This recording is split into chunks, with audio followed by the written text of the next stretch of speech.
এখন আমি আছি লন্ডনের হিথ্রো বিমানবন্দরে। বর্তমানে এটি যুক্তরাজ্যের সর্ববৃহৎ বিমানবন্দর।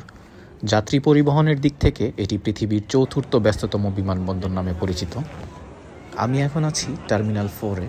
সামনে যে ডেস্কগুলো আপনারা দেখতে পারতেছেন, এইখান থেকে হচ্ছে বাংলাদেশের যে ফ্লাইটগুলো আছে ওগুলোর বোর্ডিং পাসগুলো কালেক্ট করা হয়। আমার জানা মতে 52 থেকে 62 পর্যন্ত এখান থেকে হচ্ছে বোর্ডিং পাসগুলো কালেক্ট করতে হয়, লাগেজগুলো এখান থেকে দিতে হয়, তারপরে হচ্ছে ইমিগ্রেশনের জন্য এইখান থেকেই পাস করা হয়।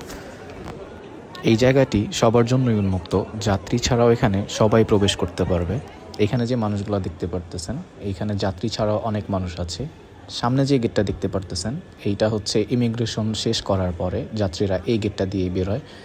এটা হচ্ছে সে লাইন, এইখান দিয়ে বেরিয়ে চলে আসবে। সো আপনারা চাইলে এখানে দাঁড়ায় ওয়েট করতে পারেন আপনার কাঙ্ক্ষিত যাত্রীর জন্য। সামনে যে প্লেসটা দেখতে পারতেছেন, এটা কস্তা কফি। সো আপনারা চাইলে এখানে বসে বসে কফি খেতে খেতে ওয়েট করতে পারেন যাত্রীর জন্য।